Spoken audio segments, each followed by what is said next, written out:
Welcome to Lee's podcast. Yes, I am back. I have my guest with me from my other episode. How you doing, Kim? I'm doing good. How are you?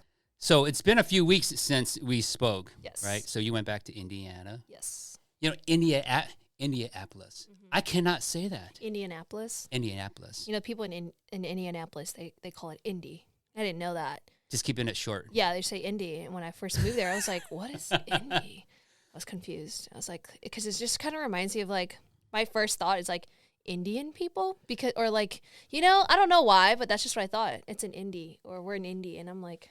Well, that would make it easy for me because I cannot say Indianapolis. Yeah. So I just call really it funny. Indy. Yeah. So anyway, how's work coming along so far?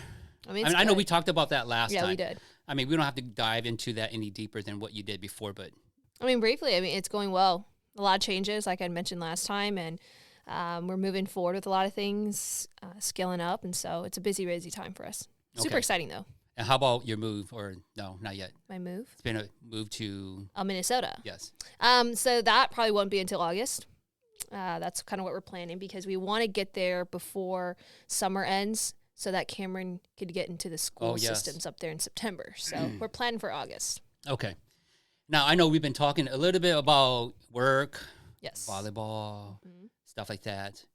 How many people who knows about you, might not know personally about you, how many of them do you think knows about your personal life?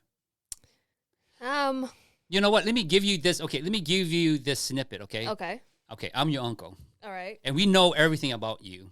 As much as, obviously, you do. As much as I tell you. As much as you tell us, that's fine.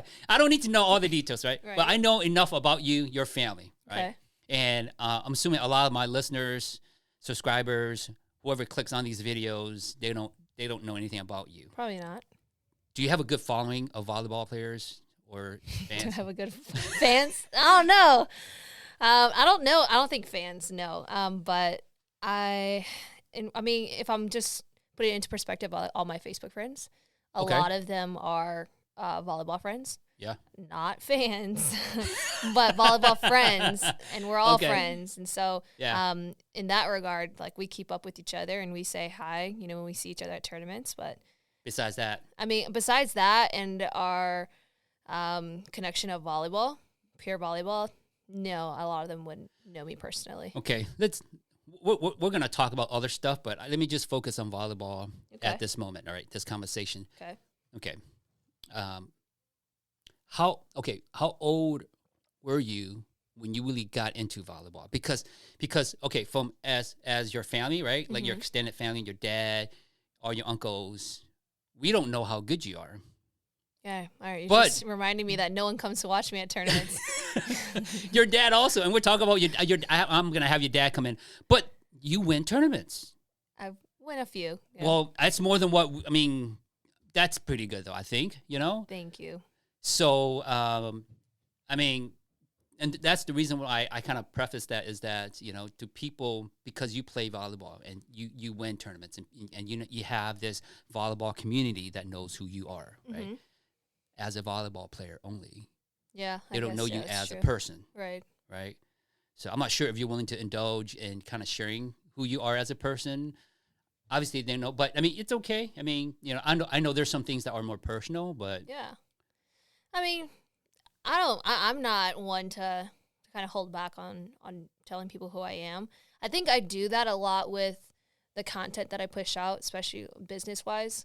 I mean, I've pushed out YouTube videos on my Instagram and Snapchat stories. I post a lot about work. And so I think people know, just my Facebook friends in general, I think they know that I am involved in business.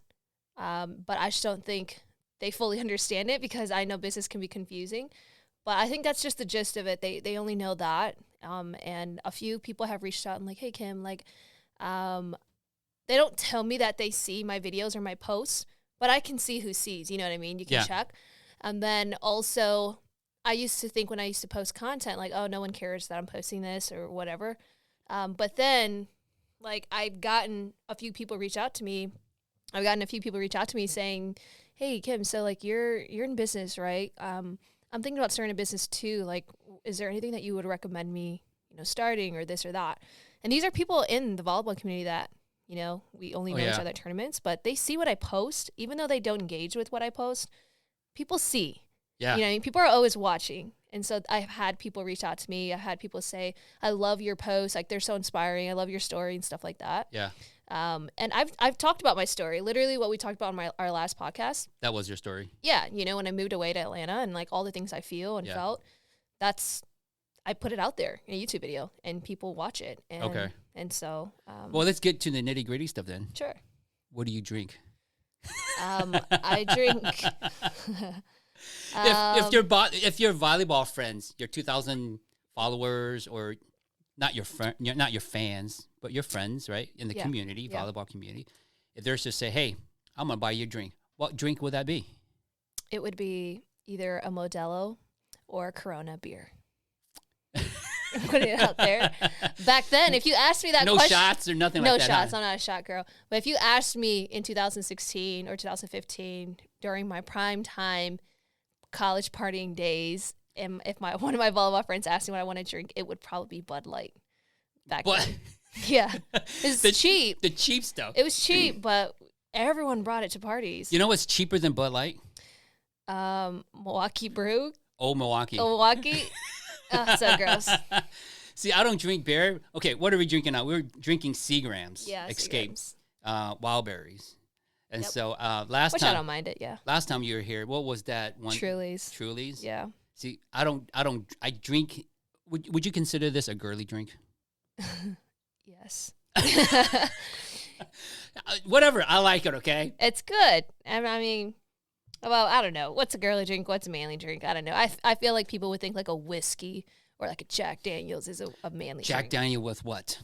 Coke? No. How about, okay, we talked about with cigars. Oh, yeah, we did talk about cigars. Cigars. Yeah. What goes well with cigars? I don't think personally anything goes well with cigars, but you have that image of like people drinking Jack or whiskey with cigars. Is it always whiskey with cigars? I mean, I don't know. You just sometimes in the movie scenes you don't really know what they're drinking, but it looks like it could be whiskey. It's some sort of alcohol, liquor, I think. It is. Yeah. Yeah.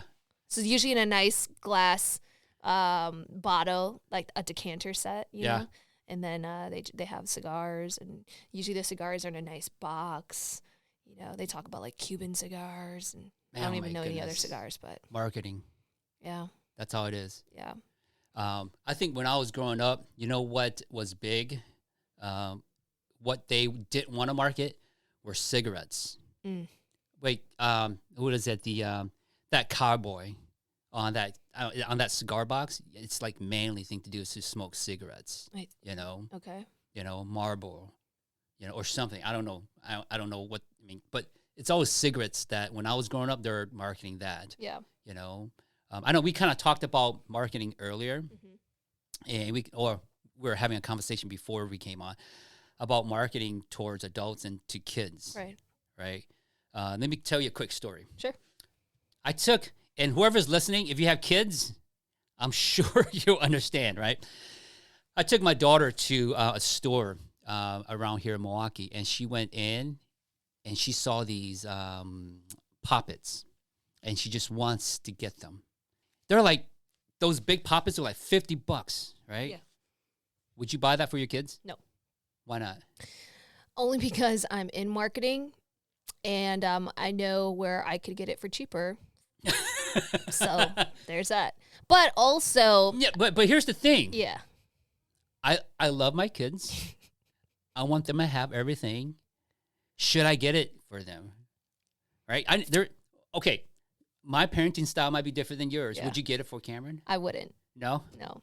And this is why, because we're different, right? So everyone doesn't have to parent the same way. I think things differently. Hutch, my husband, might have just gotten it, but also because he's probably interested in it too. I'm just saying. Yeah. But to me, gosh, he's so hard on me, my husband, because it's like, just let him be a kid. Cameron's 4 years old. Just let him be a kid. But me, I don't know what's wrong with me, or if a lot of other people think this, but I'm like, yeah, but he's going to play with it for a day and then get bored. And so for that reason, I don't want to spend money on it. And so I'm thinking about that, but also yes. I think too, I'm like, what is it going to do for him? Is this helping him in any way? Is he just want it because other people want it? Like, I literally think all those things in my head before I purchase something. But don't get me wrong, there are times when we're at the store and Cameron's like, oh, I really like this. And it does like bring you joy to just kind of see them so happy. And you know that if you purchase it for them, they'll be so happy. But then also in my head, I'm like, do you deserve this? Have you been, you go into that. I think it's the psych major of you, right? Is that psychology? I don't know what it is, but I think about all different angles. And I'm like, okay, if I tell him, I'll buy you this if you clean your room, is he only cleaning his room because I bought him this? Or can he actually clean his room because he should clean his room? Like, there's so many things that go in my head. It's really annoying. So for that reason, I'm like, just stay home. Let me go to the store real quick. We avoid the. You only got one, girl. I got 4. I know. I'm losing my mind already with it. Okay, talking personal, kids. Yeah. More kids, no kids. I'm gonna wait. I don't want to share. Me. Yeah, you. I don't want to share. That's fine. Well, it's whatever. No, yeah, Sorry, I don't mind sharing. Kicking in. I don't mind sharing, alcohol or not. So we definitely want kids, but I think, I don't know, having Cameron in my life already, before he was, I think it was about like 10 months when I came into his life. I mean, I basically helped raise him too. And so that really gave me a perspective on having kids without actually giving birth to a child, right? Okay. So I came in and it was tough. It still is tough raising a child that isn't necessarily yours. But I love him so much, and I'm raising him and doing the best that I can. And so I think through that experience, I'm holding off on wanting to have kids right now. And I've had people always in my ear, Kim, you're almost 30. Which I'm 27, but they make it seem like I'm getting so much older, which I am. And my body's not the same as it was, obviously when a few years back. And so everyone's like, you should have kids before you turn 30. It's going to be harder when you turn 30 or when you're older. And I'm like, I know, I understand. But I see it as I kind of want to be selfish right now because maybe 10 years from now, I might regret not giving a year or two full force on volleyball and training and trying to go to different tournaments, because I know when I'm 40 or 35 or whatever, I'm not going to have the time to do that anymore, especially if I have kids. And I just don't want to have that regret. And now's the time for me to focus on other things right now. Like your volleyball. Yeah, or my career too right now. It's going to be hard if I have a child and I'm a business owner and I'm trying to scale the business. It's really tough. And so for that reason, I want to hold off a bit. And Hutch at first didn't really understand that, but he's like, it's your body and I understand. I don't want to rush you. Yeah, good for him. Yeah, but he's like, let's have as many kids as we can. I'm like, raising Cameron kind of made me think otherwise. So it's tough. It could be just because he has so much energy, but who, Cameron? Cameron has so much energy. Well, your husband has a lot of energy too. Yeah, I think they both have ADHD. Yeah. I think they both do. Like father, like son. So it's like unofficial. I don't know. We unofficially, because we haven't gone to the doctor to check it out yet. Yeah. So. But they have a lot of energy. They do. They just like need to do something. Yes, all the time. Yeah. Yeah, they're fidgety.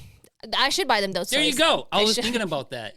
See, we talked about this earlier. Those fidget toys, right? Yeah. Going back to the fidget toys. Yeah. They're fidget toys. Yeah. And I have not read anything about why it came about, but when I used to work with kids with disability, fidget toys. Same. Sensory toys. Yes, you did. That's right. Yeah, I was a line therapist, A line therapist. And folks, if you guys know what a line therapist is, can you explain what a line therapist is? Well, I worked with kids specifically with autism.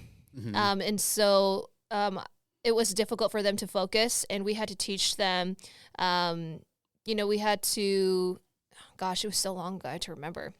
But every maybe 30 minutes, we'd let them play as they are, and then we would sit them down and try to teach them, the alphabet or letters or words, trying to educate them, and then, helping them to go play and just trying to live everyday life as best as they can, and having someone to really help them. Correct. Because not a lot of people can have the patience or the understanding of kids with autism. And so that's what we did, or that's what I did as a line therapist. I worked with about 3 or 4 kids, and I went to their homes because that's where they're living every day. You touched upon a lot of things that I want to talk about in my future podcast. Okay. Kids with disabilities, which is fine. And I just want to, tease everybody that, I am going to talk about kids with disabilities, Yeah. or even disabilities in general, right? And, and kind of go through that in a conversation with someone who might have a child with disability. Yeah, I think it's good. I mean, it's a lot of patience. It was tough for me. Definitely. It was tough for me. And so I can't even imagine the other parents. It's challenging. And then also you might have some people that look at your kid differently, right? And so that hurts. And so Yes. how do you overcome those things? How do you work through it? So it was, gosh, I have so much respect for the parents, that are doing all that they can for their child with a disability. If you're willing to share, obviously everybody could assume that Cameron isn't yours, right? Mm-hmm. Obviously, just by the conversation we're having. Yeah. Right? Obviously, Hutch has Cameron, and you became involved and became part of his life and Cameron's life. Yeah. How difficult is that? Listen, I say that because okay? I know you're going to answer, and I want to make sure our listeners get a perspective from someone who's gone through it, okay? And who has opened her heart to a relationship, right? A relationship that the person that she wants to be with has another child. I mean, that's in our community. Yeah. That is tough. It gives me goosebumps to even talk about it, because the fact that it doesn't happen often. I know of probably just a handful of people in your situation that are actually together and married, right? I know a few that maybe are just seeing each other, but to do that, that's tough, right? I mean, anyway, I want to preface that, and if you have, if you can share. Yeah.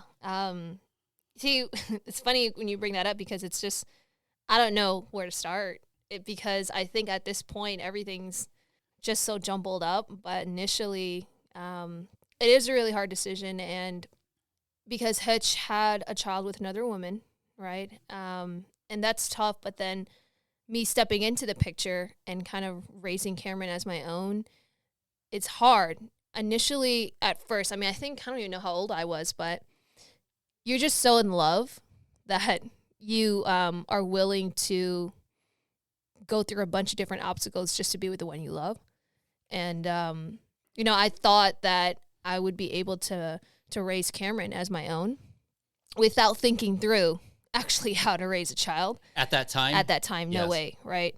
To me, I'm just like, gosh, I love him so much. We're going to make it work. We're going to make it work, right? I don't know. Love can make you do some stupid things. But I was so set in my ways, I didn't let anybody else tell me otherwise. And it was really... I mean, I won, put it that way. Like, I won that fight with my family, my friends. I mean, a lot of people are just like, are you sure you want to do this? And I'm like, man, I love the guy. Like, I'm going to do whatever it takes, because that's what you do. And so I did it. I'm going to make sure he listens to this. Yeah, please, everybody share it to his page. Let him know. But it was really hard, and so I did. I fought so hard for it. I lost, I don't want to say I lost friends or certain family members or anything like that, but I just felt like a lot of people just didn't like my decision too, but they weren't vocal about it. But you can kind of sense it. You can kind of sense it when they're just like, oh, he has a child, or like he has a kid already, and it's not mine. So they're just kind of like, they have this perception on him already. Correct. You know what I mean? Not just on him, but on you. On me for even associating myself with him. Yeah, right? that stigma that it's like, okay, what's going on with you? Why are you going to be with someone that has a kid already? Yeah. Like, why are you doing that? As if they are like below us. That's what it kind of felt like. Like, those people, like, why would you want to be with someone who already has a kid? Why would you put yourself through that? Yeah. And I thought about it too, because I'm like, I don't have to be here.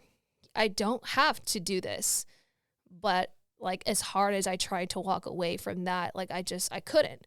And so I fought so hard for Cameron, and despite how I feel is like the assumptions that I feel my family had, I just kept pushing through, because it's like, well, at the end of the day, it's my life. And Tiff told me, my older sister, she was like, Kim, do what you can endure. Like, do what you can tolerate.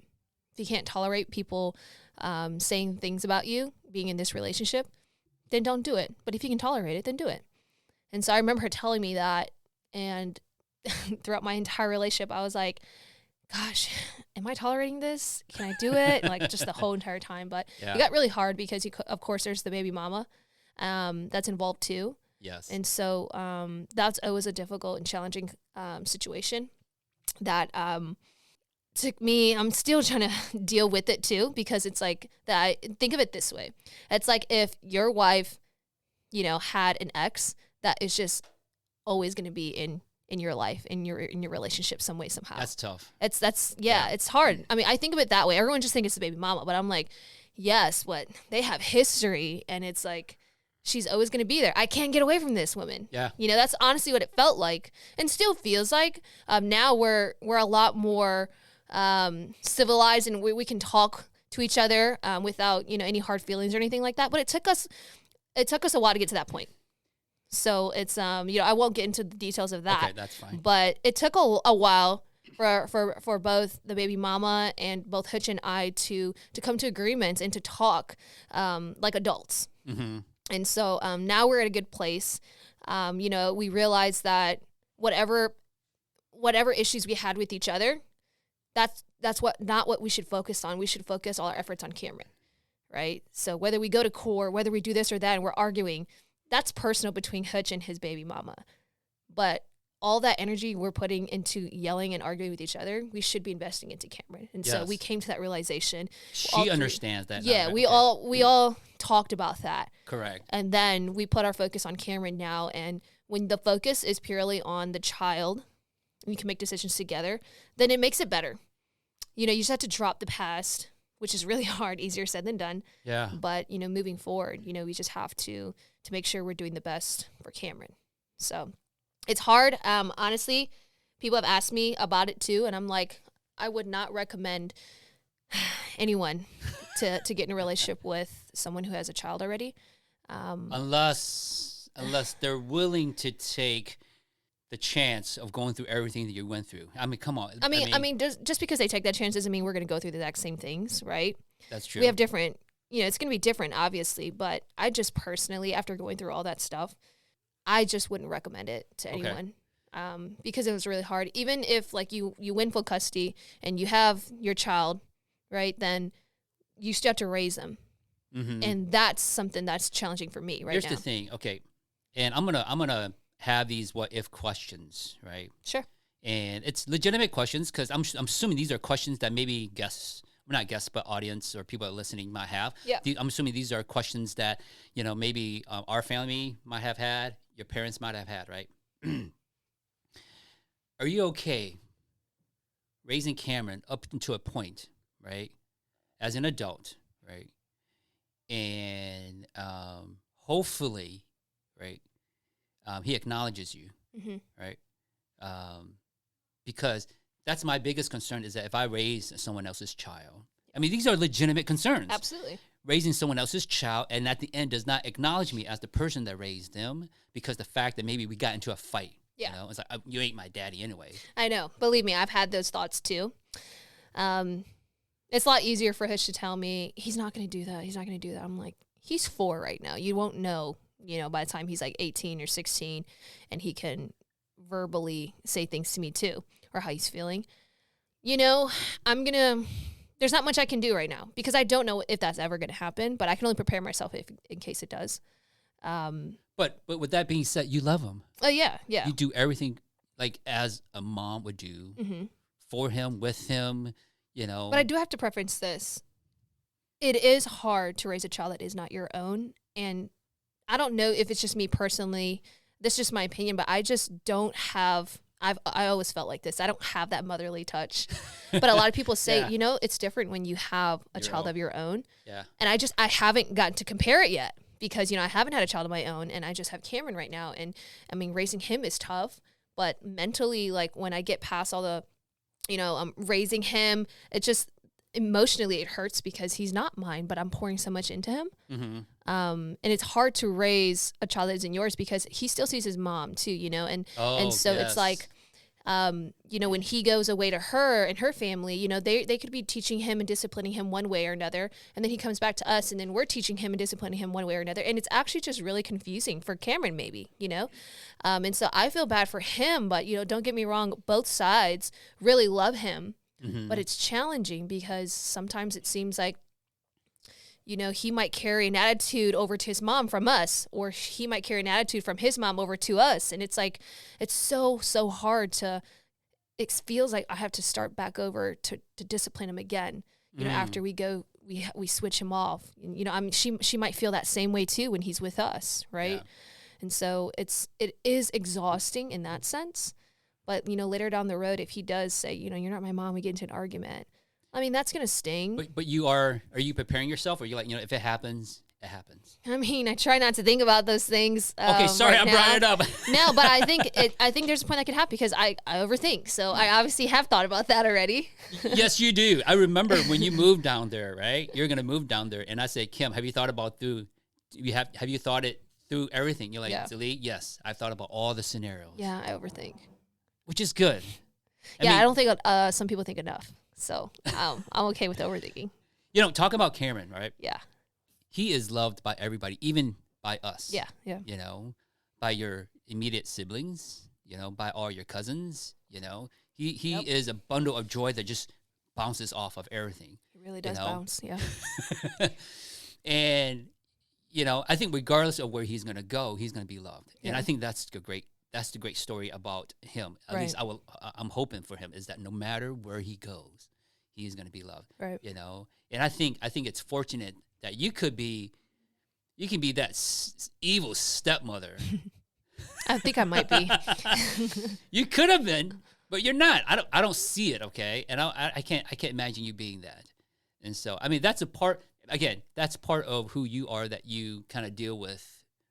Yeah, I just have a different way of really disciplining and showing my love. And I'm pretty sure I do it the same way my parents are, because when I was his age, I probably did not get along well with my parents too, because, you know, we just have different ways of showing love to our children, whether that be discipline or, you know, being very affectionate. There's just different ways. The other day, I was talking to Zalee, right? And I was telling her this hypothetical situation, right, that I read, and imagining me raising my oldest to find out that he isn't mine. Right. There was an article. Did you read that article? No, I didn't. No. Okay. So there's an article. I'm not sure if it's true or not. It's in like South Africa or something. A nurse switched over like 5,000 babies. Oh my gosh. No, I'm not sorry, 50,000 babies. That's a lot. within a 10-year period. Oh gosh. To find out that the baby that you raised isn't yours. And anyway, it's kind of like Autumn Love. That movie, what is that? That Korean drama. You know what I'm talking about? No, the babies got switched. No. Okay, never mind. Whoever's watching that, they know what I'm talking about. The only Korean drama I watch is It's Okay to Not Be Okay. I don't even know if it is Korean drama, to be honest. I'm sorry if that's wrong, but Autumn Love. Sounds like it. The babies get switched, and then they get raised, and like one of them goes to a rich family, one of them goes to a poor family. Were they girls? It was a guy and a girl. Okay. Yeah, no. But anyways. But to imagine that, and so anyway, she and I have had this hypothetical conversation, and I'm not sure how I would feel if I find out that Tristan isn't mine. Obviously he is, but like just to have that thought in your head, it's just kind of it's hard. But anyway, yours isn't that situation. You know ahead of time already, and you're loving him and you're raising him the best you can. Well, I've had that conversation with Hutch before. Seriously? Yeah, I have. I was like, wait. I wonder what couples are talking about. Because a lot of the stuff we talk about, Zalee and I, we're in bed chit-chatting, just like she said the other day. Okay, what? Same.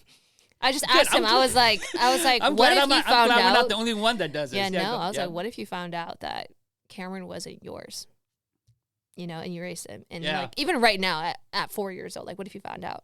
He'd be like, I don't know. I feel like that's just really hard. And he was just like, I'd be really, really, really sad. But he is mine, you know, and he just like changes the subject, but he's just like, I'd be really, really sad. And I would still try to be in his life, you know? Yeah. But I guess we can only say what we think we would do. We don't really know what we would actually do. That is so true. The situation. You knocked it out of the park there. And you're right. Because I said to Zalee that, you know, at this moment, I don't know, but regardless, he is still my son. Yeah. And I've raised him up to this point, and I will always love him, you know? And, you know, going back to what we talked about earlier, the stigma, right? Yeah. Like growing up in our community, our Hmong community, right? And those that are not Hmong might not understand. Right. But it's hard because there's some things that you're not supposed to do, right? That maybe you're kind of, I don't know, like shunned, like you can't do this. Yeah, you talking can't about do the taboos. That's the taboos. Oh, that's another podcast. You know, it's like you can't do that stuff. I got some people that I think could be good for that one. No, I'm just kidding. You let me know, and I'll call them. You know, with that being said, sometimes the people that I've called to come on the podcast, they're thinking I'm like a telemarketer. I'm like, no, we're doing a podcast. Telemarketer. Huh. Like I'm selling them something, right? But anyway, you know, my point of it was this: is that he is mine. I love him, right? And no matter what happens, I'm gonna take care of him. Yeah. You know, and so, but to have, I think having these hypothetical questions is beneficial, at least for me, because it allows me to prepare myself. But anyway, having hypothetical questions in our own community is difficult because you're right, they're taboos. You can't talk about that stuff, right? You know, like, okay, when I was growing up, okay, a long time ago, right? You can't, like, you just have to work it out. Yeah. Right? Relationships, marriage, you work it out. You can't just leave or something. You just can't leave. You're like, you get disowned or you look like a bad person. No one wants, and then they tell everyone else not to be with you or something like that. Yes, and you know who it's mainly directed towards? Women. I felt that. Yes. But here's the thing. I think that's a mindset that we need to change. You know, that you know what, when two people leave a relationship, right? It's not just her fault. Okay? He must have done something, you know, or they must have done something together. It's not always her fault. Right. And so it's that stigma that follows her that she's the problem. Yep. Right? Because in our community, our monocultural community, a lot of it is more male driven.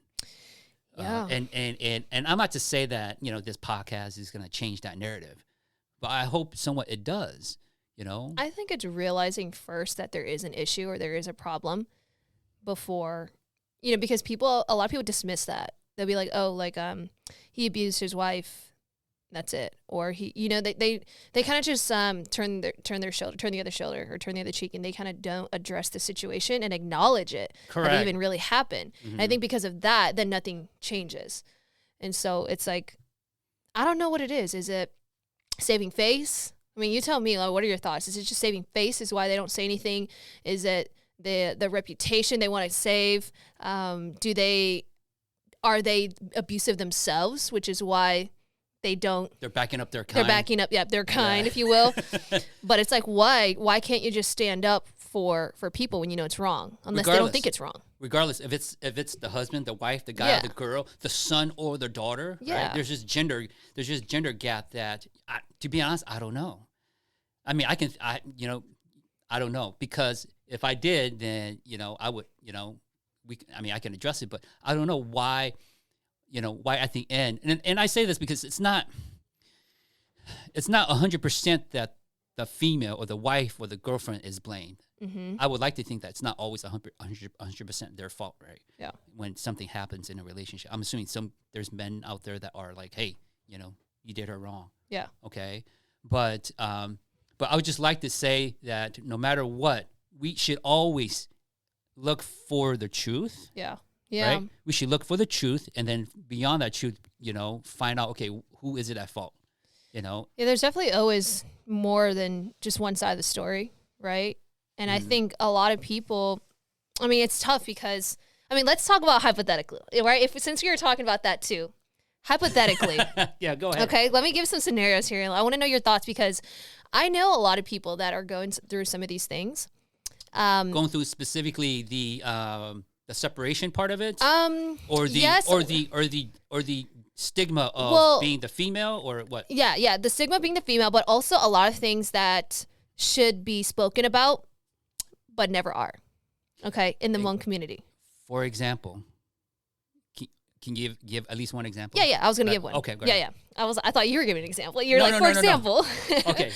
But yes, for example, I've heard stories of younger Hmong girls getting sexually abused at a young age, right? Yeah. And then them going to either their parents or elders, letting them know that this man in our family, it's usually someone older. In the family member, a family older, member, right? Who's probably already married and has kids too, but sexually abuses this younger girl, and she goes to tell her elders, her parents, that this man did this, and they don't believe her, or they do believe her, and they don't want to say anything about it to save face. Like, what is it? Like, what would you do? I mean, you have daughters. hypothetical. This is a hypothetical situation. I do. Trust me. We talked about that. Yeah, go ahead. Yes. So if you found out, right, and it was someone, I mean, a brother-in-law of yours or a brother or just somebody, some male in the family, and you found this out, what would you do? Do you believe her? What do you do? Where do you start? Do you try to get the evidence, the facts? Like, what do you do in this situation? You're right. I mean, if they're at their age right now, it's hard to discern what they're telling me is true or not. But what I would do is find out. Obviously, I would take her side, and I would take it serious. Okay. Because obviously, I'm a bit more contemporary, more modern of my thinking. Okay. So I would ask, like, what's going on, okay? And we're going to get into the bottom of this, right? And I will call whoever I need to call, and I will do whatever I need to do. Who would you call? What would you do? Like, what are your next steps? I don't know. That's hard because if it's someone I know, you're right. That's tough. It is. But I mean, if it's someone that I don't know, then the cops would obviously be the first person I call. It is easier in that social sense. service. But a lot of times, it's someone within your family that you already know, right? That's what makes it even harder. And so do you brush this under the table and act like it never happened? But hello, your daughter was sexually abused, and this man gets to just get away with it? Or like, what do we do? Do you go over and start an altercation? What are you doing? That's true. That's hard, especially with family. Typically, most people will call meetings, right? Yeah, with like all the elders. All the elders. And talk about it. I think that's just sometimes it worked back then. If it worked at all, it doesn't work now. Yeah. Nowadays, if it's found to be true, if I found it to be true, I'm calling the cops. So what? I don't care who it is. I'm calling the cops. You okay? Yeah. Because as a father, right? Right. All right, you're getting me heater here. We got to talk about this. As a father, right? Yeah. If my girls ever go through that, God willing, I'm going to do whatever I can to protect them. Yeah. And if it's, whoever it is, right? Obviously, so that's what I would do, though. But you're right. Unfortunately, there are girls out there. And it could be young boys, too. Just boys, put that out there, Yep. That aren't protected. Yeah. That aren't believed. You're just a child. Yep. You don't know anything. Yep. And then what? We've gotten enough of that, even when it's like minor stuff. Yeah. Yes. I'm just okay. But that's true. It's then what, right? Your parents tell you, stop making up lies. Like, stop saying that. Right. And then the child just has to live with that. The psychological stuff. Exactly. Emotional struggle they deal with. And as a psychology major, that upsets me. Imagine the relationships they would have, or the dysfunctional relationships they would have with their future partners. Exactly. And that's, I mean, I hear it so much. And I'm sure there are a bunch of things that I haven't heard because they remain to be unspoken. They don't feel confident, or they don't feel comfortable sharing it because they don't think people are going to believe them. Right? Like, people, you could post this stuff on Facebook, and you'll have that one person, I'm just saying, usually a guy, that will come and say, well, maybe you deserved it, or maybe, you know what I'm saying? Or just make some slick comment talking about, like, oh, now you want to bring it up after 20 years? Like, well, what do you want us to do? Go and arrest him? Like, just saying these things. And I'm just like, well, you're really sounding like the abuser right now. That's true. So I don't understand. Like, and so for that reason, people don't feel comfortable sharing it because they're going to get bashed. But then if it isn't shared and awareness isn't put out there, then it's never going to stop. That's true. What do you do? I would just like to think that there's a small... If it does, I mean, okay, I shouldn't say that at all, okay? I have something in my head that I had wanted to say, but I'm not going to say it. Okay. It shouldn't happen, right? And unfortunately, it does. Yeah. And I don't know of anybody, to be honest, personally, but our girls and our boys at a young age should be protected, you know? And, I mean, I know Cameron's not yours. Yeah. But he's basically yours, and if something happens, make goodness, it's like, you know. My husband's going to jail because he's probably going to go. And he's going to do something. Yep. Yeah. Yep. But I'm not saying that I wouldn't either. It just, okay, let's switch the situation on me because, I want to think through this too if it were to happen. Okay. Because I only have Cameron right now. I don't have a little girl, but still, anyone can be a victim. Correct. So it's like, if Cameron was, in the situation here, I am one to believe my kids over anyone else. Okay. And so if I even hear that something might have happened, I don't even need the full story. You give me the name, and then I will go confront them about it. But it does get difficult when I do go confront, and they're just like, the kid's lying. But it's like, why would they lie about something like that? Yeah. You know, that's like, you don't just talk about that regularly, right, on day to day. Yeah, you're right. For a child to come say that they did Mom and Dad, this happened to me. Like, where did you get that from? It's like, that's not something that a child would normally like learn or like, experience. Or even like just watch, I don't know, do kids watch that on YouTube and they learn that? Like, why? You know what I'm saying? So that's why it gets scary though, what kids watch on YouTube. But still, like, Cameron's 4. I don't think he would know how to communicate that if something were to happen. Yeah. So that's why I'm scared the most. But like, if he is so scared when he sees a family member, something's wrong. Correct. You know what I mean? Yeah. Something is wrong, and they are scared, so scared. Like, something happened. As your child, right? Yeah. You see them day in and day out. I'm getting goosebumps just talking about it. You know their behaviors. Yeah. You know what makes them tick. Yeah. Right? You know them. Who knows them better than the parents, right? Exactly. And if you notice something, I think you're right. I know of another person. Mm-hmm. I won't name names, but he's going through that right now, right? Where the child comes back and they notice something's off. Mm. What do you do? But here's the problem. What can you do? Like, you know, if someone at Cameron's age or someone, now if someone is like at 15, 16, 12, 11, who can express, okay, this is what's going on and can give details, that's great. More context, yeah. Yeah, at a young age, you can't. It's hard. It's more so that fear now. Correct. Right? But it's also hard. I mean, it could have been dark. There's a lot of things that are missing to the story that we just don't know, and it's hard for a 4-year-old to express it to us, right? I can't just tell him, like, write a story about it. You know, it's like, it's really hard. And so it's like, first of all, whoever is just attacking a 4-year-old child is just disgusting. But, you know, I mean, we have to talk about that too, right? Yeah. And so it's like, I would be so upset, and it's, gosh, like I said, I got goosebumps just talking about it already, because, I mean, I know this hasn't happened, but I know this has happened, not to me personally, and anyone in my immediate family, but I have friends that have talked about it openly to us. And it's hard now because they are adults. This happened when they were like 7 years old. Yeah. You know, consistently, not just one time. Oh my goodness. Right. Here's the thing. I don't think they see that there's a way out. Yeah. Maybe they don't see if there's a way out. Because no one believes them. Yes. That's terrible. And so that's a really, really hard place to be. It's hard to have healthy relationships after that. Exactly. You know, it's traumatic. You have a perception of the men in your lives, or women, whoever it may be. Yeah. I mean, folks, everything that we talked about seems to be more female directed, but it can be male directed. Absolutely. Too. Absolutely. Both ways. And so I think this is a great discussion. I think what I'm going to do is I'm going to look up some resources. I'll put it on the description below. Right. Maybe organizations and stuff that will help whoever's listening, I guess, you know, or parents, if you want to get educated as to, you know, science or whatever. I don't know. I'll look up, I'll find something, I'll put it, you know, a description. I'll put it in the description below so that parents, you guys can look into it, you know, or even, you know, step parents, hey, whoever. You know, I just think that, you know, you never think it's going to be your kid, right? Or someone you know until it happens. Correct. Right. And I think that's the scariest part.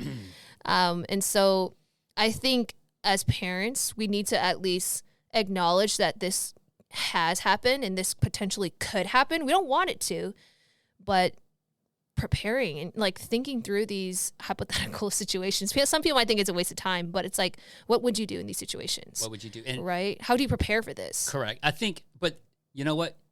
That's the thing, is to prepare is to have these conversations. Yeah. Yeah. Kim? Very true. You know, because I have never experienced X, Y, and Z. Right.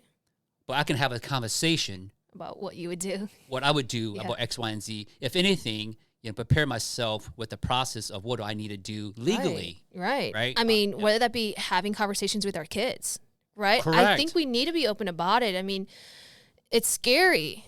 And so how are we having, what conversations are we having with our kids? How are we preparing them for these things, right? And it's just so hard because, you know, having a conversation with a younger child, they're probably just like, Dad, what are you talking about? Ew, I don't want to talk about this. I don't want to talk about that. But we have to prepare them. I mean, what age is too young to be having this conversation that you are like, there are predators out there? right? They're predators. And how uncomfortable it's going to be for them. It is. But, you know. And, you know, okay, stranger danger. Yeah. Simple enough, right? Hopefully these kids will know stranger danger. But stranger danger is if it's a stranger. What if it's a family member? It's usually a family member. So, and that's the difficult part, you know, so. I mean, I don't know, honestly. Maybe we have to do more research on this too or speak with more people. But it's like, how do we prepare our kids for these situations? How do we prepare just our loved ones in general too, and helping to educate them that these things really happen? And if there's a sign or something that you can see, you know, or someone tells you, what do we do about it? How can we help? Okay. Right? And those are very good questions. Obviously, we don't have the answers to. Yeah, no. And most definitely, I will put that in the description below if you're interested. Yeah, If not, then concerned parents, Google it up. Yeah. Right? Just look it up. Doing something is better than doing nothing, right? In the meantime. There's enough YouTube videos out there Yeah. to look for signs or something. Yeah. You know? I mean, it's just crazy. You just don't never know who it's going to be or who's gone through these things. And so if you feel as though, you know, you need an outlet of that, we'll try to find some resources. I mean, if you've gone through something and something worked for you or you helped prepare your children, I mean, leave it in the comments. I think it could be helpful for other people too. I would agree. Yeah. And if you're going through it, you're right. I mean, say something. Yeah. Speak up. It could help save someone else too. I'm so sorry for the situation you had to go through. Yeah. But it's like, what do we do now about it? Like, how can we help? How can we be a part of this to really, I know, just spread awareness for this, right? Maybe all it takes is sharing just this video or this conversation that we're having. And it spark other conversations. Yeah. Yeah. And, you know, whoever, I mean, I just hope that they're strong enough, they're confident enough to share something like this if they're going through it, and parents, if they're strong enough. Yeah, it's hard. Just to stick up and, you know, defend your child, you know. Yeah, that's huge. We can have this conversation. I mean, it's, you know, we can have this conversation forever. Yeah. And I would like, you're right, I would like to have someone in here. Yeah. We'll see. It's hard. It's going to be hard to have right. someone in here to express or to talk about their experience. Yeah. Yes. And I think that would be a great way to educate whoever is going through it, and that you're not alone. That they're not alone. Again, we'll see. I mean, who knows what's going to happen? Yeah. So. But you know what? We need to wrap this up. We're getting to our time. Yeah. But definitely the conversation we had in the beginning ended up with the conversation we're having now. Yeah. And I truly appreciate the fact that you're in here chit-chatting with me, Kim. Yeah, absolutely. Is this going to be the last time? Probably not. Probably not. To be honest, I didn't know what we were going to talk about. No, and I think that's what makes it so great. But this was perfect because I think I didn't think we were going to talk about that, but I think that was perfect because it led from, you know, talking about you to talking about kids to talking about, you know what, you know, things could happen, and for us to all be kind of, you know, careful and keep everybody safe. Absolutely. Anyway, folks, thank you for tuning in. Thank you, Kim, for coming in today. Thank you for having me. If you like what you're listening to, please like, subscribe, share, comment, click on that notification button. I also have a Facebook. It's called Lee Yang Podcast. If you can, you know, send me a friend's request, I would definitely accept that. So with that being said, thank you, everybody, and see you at our next podcast.